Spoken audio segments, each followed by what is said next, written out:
Welcome to the Suzanne and Sarah Real Estate Investing Podcast, where strategy meets hustle and your real estate goals turn into reality. Where Suzanne and Sarah, investors, agents, and your go-to team for smart strategies, honest insights, and plenty of laughs along the way. Whether you're flipping, renting, or just starting out, we're here to help you invest smarter and live better. So let's dive in because the best time to invest is now. Hey everyone, welcome back to the Suzanne and Sarah Real Estate Investing Podcast. We are two passive income obsessed ladies building wealth in Bend, Oregon and beyond, and we are bringing you along for the ride. That's right. We are kicking it off today, as usual, with our quick life update, some personal stuff. Oh man, camping all the time, not complaining. The weather this weekend was the most beautiful weather I have ever experienced in Central Oregon camping. I was laying in our tent and we finally have our perfect tent situation figured out, like great air mattresses, we are cruising in tent camping these days. It was like AC. And then got up in the middle of the night to go to the bathroom and the stars were just incredible this weekend. I was awake and didn't even want to go back to bed. And then woke up for an early morning sunrise walk. So that was out at Crane Prairie this past weekend. And now we're driving all the way to Southern Oregon and the coast for more camping this weekend, which should be beautiful, but a very long car ride that I don't think anybody's looking forward to. And our house is still a complete disaster from this last camping trip. And it's just going to remain a disaster until, I don't know, a week and a half from now when we're back to put all the pieces back together, because none of that matters right now. What matters is the fun stuff. Yeah. Keep those bins out. Keep all the camping gear out. You got this. And there is an In-N-Out burger on the way, which is going to be a fun experience for you all. Heck yeah. So look forward to that. I think it's in Medford. So it'll be on your way and done. It can be a fun, halfway point of something for the kids to look forward to. Yes. Yeah. My life update. Wow. Yeah. I've been working on finding my mom's next place to live. And she's been living here in La Pine near us for the last 3 or 4 years. And now it's time for her next chapter, just being closer to family, friends, community, and knowing that we are relatively nomadic. We're not ones to count on and move to follow. Yeah, so we've got a good solution, a couple of good solutions. So for where she'll be in the summer months and the fall winter months, and it's been a journey. Yeah.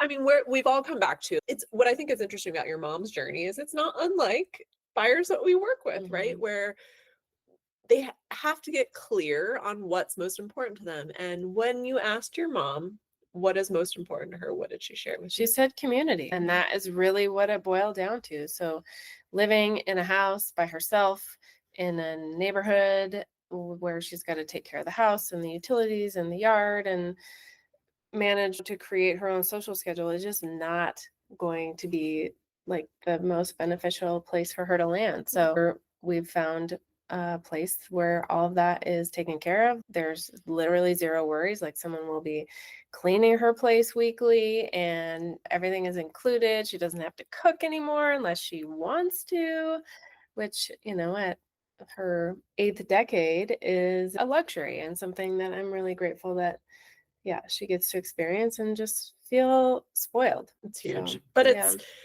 but for buyers, it's a transition and a journey, just like you said, that it's the coming to Jesus. It's really boiling down to what is most important and what actually makes most sense for this phase and this time in any individual's life. Yeah. Yeah. And it's not about the stuff you have or the amount of space you have or anything. Really what it boils down to, I think generally in life, is the people around us and what we're doing and how we're connecting meaningfully with the people. And that's pretty much what today's topic is. It make me cry. I know. We're just some tearful ladies over here. In all the ways. Yeah. Usually good. It's all right. Okay, moving on to our market and business update. I went through our CRM this morning, and the update for us this week, because I actually know what's going on in our business, is we have 9 pending clients, we have 6 listings, and yeah, like I know that. And I couldn't have told you that 2 weeks ago what was going on in our business, which is crazy. That's Oh, only because we like semi-abandoned the CRM that yeah. we had been using for 3 years, 4 years, and we were trying something else. So we'll talk about that. Yeah. So That now we're back. yeah, that I'm not doing our own TC work anymore, right? Yeah, that's true. So that Yeah. having a TC helps me not know what's going on with how many things we have going on. Anyways, Mhm. but I guess what I want to say is like what we're hearing from the general population, the general real estate agent community right now is that everybody's struggling. Is people are having a hard time with business, and buyers and sellers just aren't moving as fast as they used to, and things feel soft for a lot of people. And again, because we've got Sphere up and running, we can tell you we're aligned right now. Like while we're doing well, while it feels busy, we are technically behind in sales by 2 to 3 million this time last year over year. But we can also tell you, because we are tuned back in, is calculating where we'll be at the end of July, that we're actually on track to be ahead of sales by the end of July year over year. We're doing well. Like Things are just taking longer yeah, this year. it I mean, does. we It had a feels just like slower it's slow. start, and I think, yeah, just a lot of people are in like kind of waiting mode, and there's just enough turbulence, I think, out there in the world and politically and geopolitically as well, that I think, yeah, folks are just taking a beat. Yeah, which is interesting. Again, like I'm new enough to this industry that I haven't seen a lot of cycle. I'm like it's fun to see it make such a big shift. Like that's another opportunity for everyone to get creative and see the opportunities. So. Yes, for sure. But the interesting thing is too that we're still seeing the well-priced deals going fast and attracting multiple offers. It's very unpredictable, and I think that's the biggest difference of a few years ago in COVID. Like you put a listing on the market, man, and that thing is sold as soon as you have your photography ready. Like people were pouncing even before stuff was on the market if they saw like action or a sign go up or whatever before it was like actually listed. And that's just not the case. And I know we've been saying this for a couple of weeks, but we're here to tell you what we're observing and what is happening in the market. And we do have some sellers that still are pricing too high, honestly, and we're telling them that and being kind about it, of course, and backing up our position with data. I think a lot of people are just trying to see how much they can get. And of course, nobody wants to leave money on the table. We never want our clients to leave money on the table.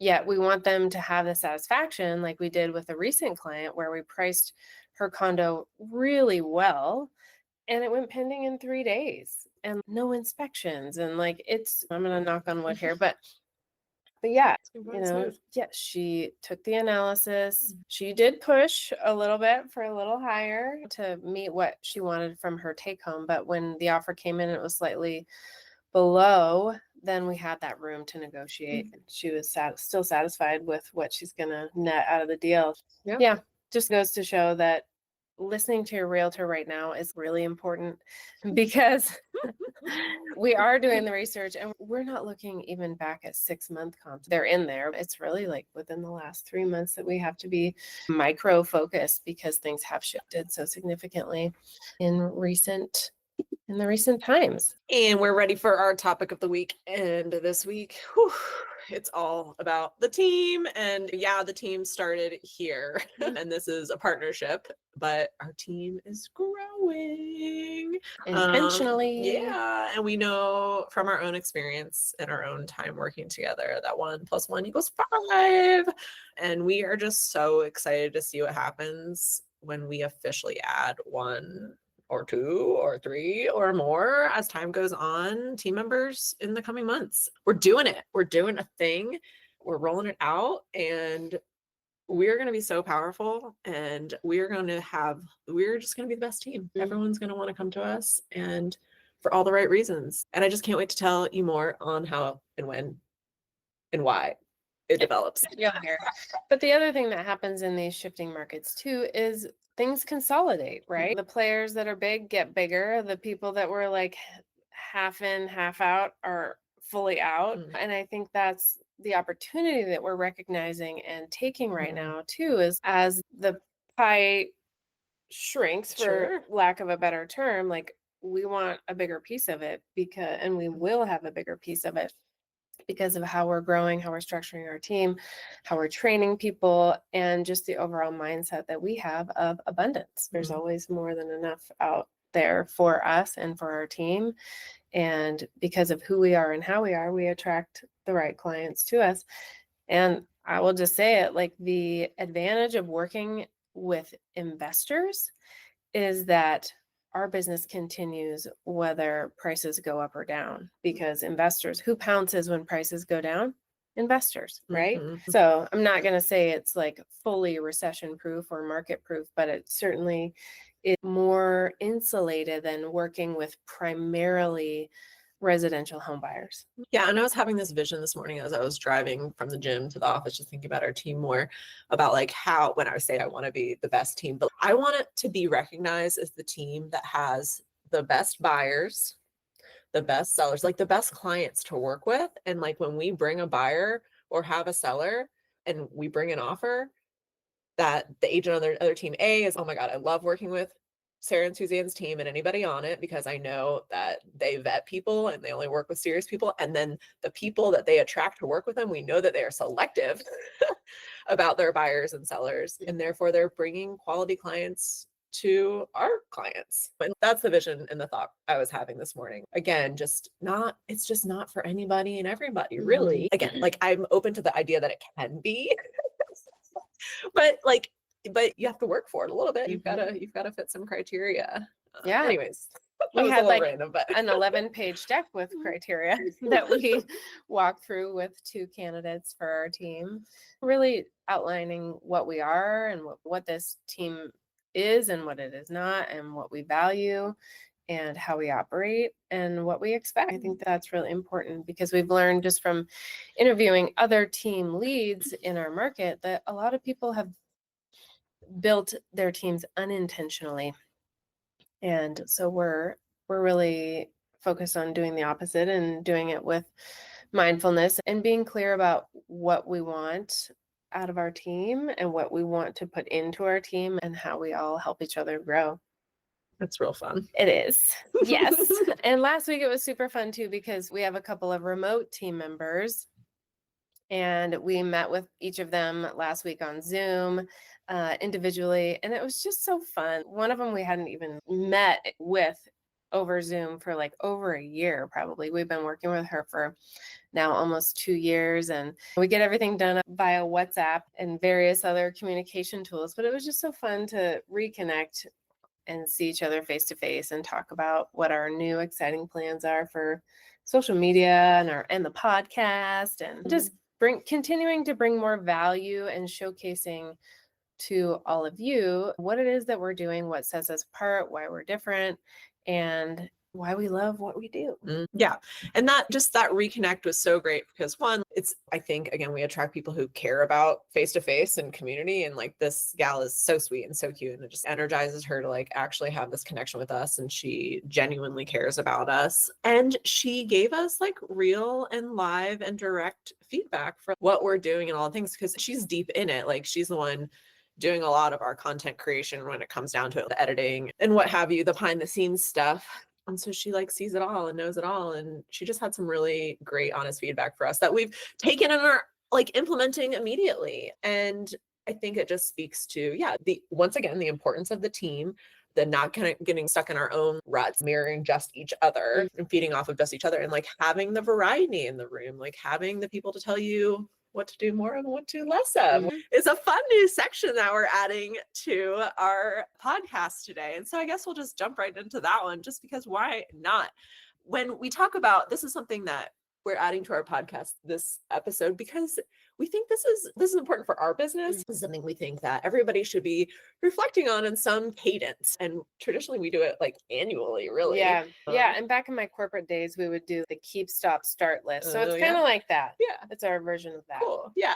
And so whatever, like, we might have some little tidbits for you here and there, and we're here to just share hacks on life. And so for us, in our own experiences, Something we want to do less of and just now is jumping into our shiny new and what are typically pretty expensive systems before we are totally clear on if they'll actually support our goals and how we work best. And we've got probably 2 or 3 examples of this that I can think of in our collective time together where like we've just bought into something because we have bigger goals ahead and we think that's going to support them, and then it ends up like we end up pivoting and it ends up not really aligning with what we're doing. I really think for us, like the lesson is just it's a fine line between between automating before we really need it and adding support before we need it, or like jumping in too soon. Like they're really I think for us has been the symptom before of the cart before the horse in all these cases. Yeah. Where we have to maximize it on our own. It's only us who can do the work, and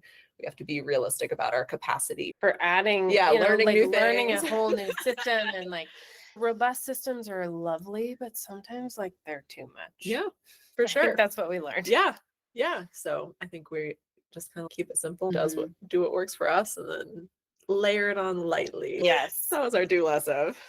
Yes, and do more of. We've really been enjoying seeing people in person in our office, and everyone who comes into our space is always just amazed at how beautiful it is, both our individual office that we sit in and record this podcast, and then just the broader brokerage office. And we love to share it. We're really excited to be hosting our summer Power Hour series, where we meet every single Tuesday from 4 to 6 p.m. right here in our office, in person only. So there's no hybrid option like we have with our monthly meetups. But the coolest part is that people are coming here from all over the state, which is new from last year. We have people coming and driving here from Eugene, which is like a solid 2.5 hours. We had someone from Clackamas, which is basically Portland, so that's 3-ish hours. And then we've got a lot of people from all over Central Oregon, but even as far as like Prineville, people are making the trek to come here and spend time with us, learn from one another. And that's our goal as with the Central Oregon Investor Network, if you follow us on here. And just excited to be bringing people together, because there's nothing that replaces that the feeling and the networking, the spontaneous conversations, like the unpredictability of what can happen in a good way of being physically together. There's a lot of synergy and energy that comes from that. And we were even talking about that yesterday here in the office. Just we're sitting here at our table, we're each doing our own thing, but we're doing our own thing and getting stuff done because there's another human sitting in here with us. Yeah, for sure. And for me, it's all about it just feeling, I don't know, it's just more fun and more meaningful if you can share it with other people in the room physically. I don't know. I just would get a lot more distracted, I think. Oh, for sure. I guess we distract each other, but we do in a good way. So we can hop right back into our client and industry PSA Parker course for those of you who have been listening to our podcast. And our theme remains team. And I want to talk about for our client PSA what it means to work with a team. And what I want to talk about is during our buyer intake meetings, one of the questions that I will often ask our buyers is, if you've bought a home before, can you tell me any part of the experience for you that like wasn't a good experience, something that you would change from last time? And a lot of times feedback that I will get was that buyers feel passed off. They come into a buyer's agent, or they come onto a team. They sign up to be represented by a buyer's agent, but then halfway through the transaction, they're all of a sudden working with someone different, and they never talked to the person that they initiated contact with before. So they feel passed off. I don't know if there's a way to add to that feeling. No, I think it's pretty clear. Yeah. And what I want to say about that is it doesn't have to be that way. What we are building and what I think is the ultimate level of support really is working with a team. And for us, what I envision is that we are magnets. People come to us because of what we put out there, what we're selling in terms of lifestyle and mindset and freedom and whatever, good times. That's what I'm here for. And we get to know you in this initial intake process. And whether you're a buyer, seller, whatever, then we have a whole beautiful team of people to pluck and pick from in order to support you in the best way possible. And for us, that what we're analyzing are things like your personality, like your experience in buying or selling real estate, like your available time, our available time, and our goal and what we do is make this team support process like just seamless. You know what you should know by working with us. It's like you pay for one, but you get 10. You have a whole slew of people on your team when you sign up to work with us. And it's not a matter of passing off. It's just a full group of support that works seamlessly together. And even if for some reason you come to us and you end up working primarily with another person on our team, it's because that was a conscious decision. And that doesn't mean that we are no longer available and or part of the communications. We are on top of everything. We know everything that's going on with ourselves and all of our teammates' transactions, and you get the best of all the worlds. Really, the takeaway here is you deserve support and not, you want to feel not passed off. And that's what's intentional about the way we match clients with the right fit agent. And yeah, it's a full experience. It And is. we've got you dialed in. We've got the systems for it. We've got the people for it. And it shouldn't feel like a pass off. It should really just feel like more support. Yeah, really. exactly. Moving on to our industry PSA, sellers and sellers agents. When you sign up to be the bank and do the seller financing thing, and you commit to a certain way of writing it up, you can't just change your mind midway through or have your attorney draft something completely different. And I'm going to give you this specific example that came up with our client recently. We were representing a buyer. We had made it very explicit in the contract language that the buyer expected to have a promissory note and deed of trust written up by the seller's attorney. The seller's attorney or seller volunteered to have their attorney do it. And it was really clear that it was going to be a note and trust deed. The attorney drafted something, but they drafted something very, very different. And they drafted a land sale contract. And so when we saw this, it was like, wait a minute, this is not what we agreed to. And it may seem minute, but it's actually a really big deal, because the difference between a trust deed and a land sale contract is who the deed's name is in. So, obviously every buyer is going to want the deed to be in their name when they buy something, and every seller, when they sell something on seller finance, is going to want it to stay in their name until the buyer fulfills their financial obligations. But if you've agreed to something in writing, then that is what dictates what has to happen, regardless of whether you are misunderstanding or were misinformed or whatever. Yeah, you got to stick with it. So essentially what happened with our client was the buyer was like, I'm not signing this.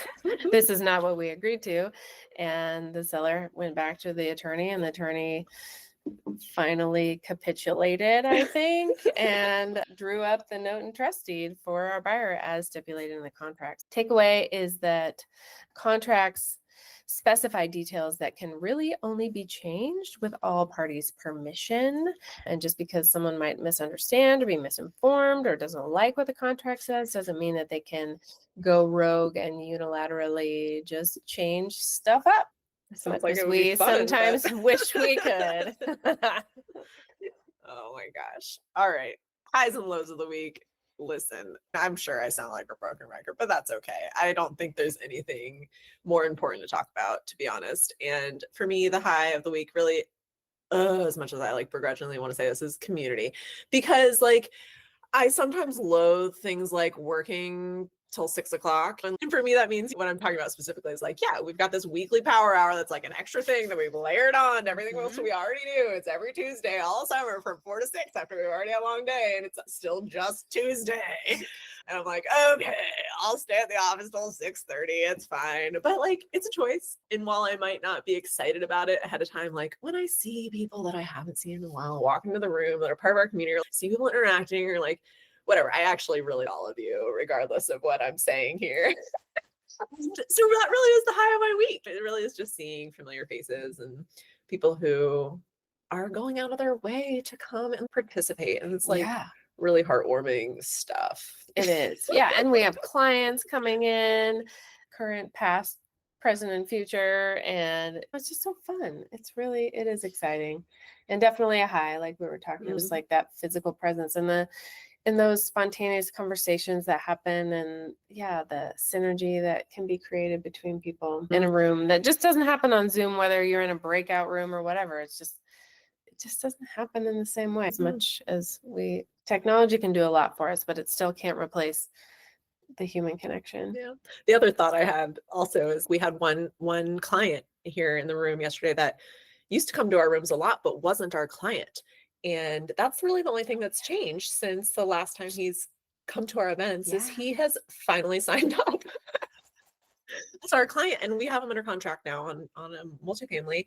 And he and his fiance, since they officially signed up to be our clients, have expressed so much gratitude for working with us. And I think why I started saying this is I actually felt different about him when he was in the room yesterday. I was like, oh, I like you now. You're cute. Like we can be friends. Like, thanks for being here. Versus like in the past, I was like, okay, cool. Like, I respect the fact you're here. I love that you're showing up. But like, how many times have I told you that you need us? And you finally, well, it's just something shifted. It felt nice. Yeah, for that reason. it did. Anyways. I know.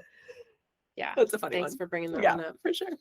For our cry, another literal Man. cry, we lost our first client yesterday. Like when I say lost, I mean like someone passed away. And that felt big and hard and heavy because I just saw this guy. I was just meeting with him at the property that we sold him a couple of years ago, and we have listed for him. And it happened so fast. And I think that is part of what's especially hard, and just like it's hard to wrap my head around the fact that I just saw him a few weeks ago and now he's like physically left the planet. But yeah, I mean, I'm sure won't be our last. Definitely not something that we want to experience on a frequent basis by any means. But yeah, it definitely hit us hard. And because our clients do become our community. And that's, I think, also why we take it to heart. Yeah. For me, I have more of a connection with the person who passed away's son. Like for me, I'm like, my heart's more with him. He's an important part of this transaction as well. And it's not like anything's completely fallen apart as a result, but it's just like, we just are like, how can we be here for you? Who's also one of our clients as well. But Yeah. Age and cancer happens. And that's what happened in this particular case, unfortunately. Yeah. But the bright side is he's left behind a really solid legacy for the people who survive him, his sons, his wife. So they'll be well taken care of with the investments that he's made. Yeah, and that they've collectively That's made. actually something else to say. They were aware of this condition, this health condition, and I do think that's what's prompted it has prompted in the past year they owned a lot of real estate and the selling off of what they had in order to leave the family comfortable behind. Good planning. Yeah. And real estate can be part of that. Yeah. All right. We're gonna go right from a cry to a laugh because that's what we do. Literally, that's what we do. Anyways, what am I laughing about today? Oh, I know. We were talking on the phone to one of our teammates this morning who has been on this like wild expedition of showing a farm property in the Portland area, which is about 3 hours away from where we are. This agent has been on our team and working with us for the past several years. She is like a slower starter, but like the most amazing human in terms of just like her ability to communicate with clients and like support clients and do work. She's just an amazing agent, but a slower starter. And she had called us because she's under contract with clients on a property there, and they were finalizing their inspections, and she got a call last night from her client just bawling, saying that they wanted to terminate. And of course, like we all get really invested in our clients' transactions, and especially if we don't do that many, we have the time and energy to become extra invested in the ones that we do have. And she was calling us just for like general advice on what to do next. We were talking her through it, and it's fine. We got her through it. But at the end, I was like, I just want to point something out. Like, I'm just going to give it to you straight. Like, you might not be your personality type, given that you have such high attention to detail. And we'll give you an example on why we said this here in a second, might not be the best fit for buyers in general. Like, you might be better off only working with sellers. And this is something that I think we've recognized with her already, and we're already grooming her for. She does an excellent job with sellers, but I don't think has the skill set or personality type yet to like just tell buyers how it is and directly what to do. And I like kind of my feedback for her was like, honestly, in most cases, 95% of buyers like want to be told what to do. It's a small demographic of buyers that like really come in with an action plan and know exactly what they want. And like buyers really lean on us for guidance. And this like straight up what happened, like we're calling it out, like her buyer got cold feet and like, hey, you just got cold feet. Let's assess what happened. And where like my brain was like, ooh, maybe really just took this one too far was she told us she had a list of 120 properties on a spreadsheet that she had shared with this client that like that was how they were communicating on it. Like her client would highlight the ones she wanted and whatever. That's Overcomplicating next level. it. For sure. For sure. Love that about her. Yes. But I think some of that time and attention could be funneled elsewhere and be more beneficial to Mackenzie and her business. Yeah. This client is getting like white glove service. Yeah. For sure. Yeah. Again, like as people deserve and should, but sometimes I think buyers need less options. Yeah. Less options is better. For sure. Anyways, we giggled about that and she took that feedback really well. And she's so great because she takes feedback like that. It's part of the delivery too, right? Like I'm delivering it with love, but she took it well. And I think she also sees my point. Our point. Yeah. Oh, it's all good. Part of it's all identifying our strengths and weaknesses, right? Yeah. And sometimes we've recognized that we tend to prefer working with one type of client versus another. And so we're building a team to help round that out so that we've got people that prefer working with that other type of client so that we can place people in the right spot so they don't feel passed off, but they feel extra supported and like they have more than what they need and can proceed with confidence in their pursuit of their goals and their transactions and these big changes in their lives. Yeah. All right, moving on to actionable takeaways and our final thoughts. So if you are in growth mode like we are, whether it's just building your not in growth mode, like let's talk about that. Personal, professional, all the things. It'll be fun the day we're like, we're not in growth mode. I know. What does that look like? We're just coasting. You tried that at the I beginning did. of this year. It didn't work. You didn't let me. It's fine. Yeah. It's okay. I don't Sorry. But whether you're building your portfolio or building your team like we are right now, more isn't always better unless you're actually aligned. And we've learned and are still learning that slow, thoughtful, intentional growth feels better and actually works better for everybody in the long run. That's right. That's that tried and true quality over quantity thing. So for us, whether you are a client or a teammate, we just want to make sure that you feel like you're talking to real people, that you actually have a real connection with us, and that you feel supported. Like that's the most important thing, like that you actually understand what's going on throughout your transaction, whether you're a buyer or seller. And yeah, so much of what we're building really is just like about nurturing that human element while also scaling, like recognizing that like we can't do it all, that we're not the best at everything, that there are people who are better at things than we are. And honestly, and like in order for this to be like a long-term and sustainable thing, we need all the help. And in order for us to, the longer we stay around, the better we're going to get, the better support you're going to get. So yeah, it's not happening by chance. That is the moral of the story here. Like what we're doing is real specific and it's for our benefit and for your benefit. Yeah, diligent, methodical, and systems oriented. Yeah. With some spontaneity sprinkled in. Yes, because that's what's fun. That's I know. That's what I think is fun. Yeah, you gotta have the balance for sure. So our advice is to be modest yet ambitious in your approach, whether it's building your portfolio or your team or something else. And don't overthink and be tempted by all the shiny new fancy things that are going to be coming your way that sound like the perfect solution to every problem you ever had, a one-stop shop. Yeah, it's usually not. Stick with the systems that work for you, that you know how to operate, that you understand, that you can lean on, and get in there and just so you know where you stand. I think that's the biggest takeaway for us. Once we went back to our old CRM, it was just like, oh my gosh, we felt like superwomen because we're like, oh, this is so easy.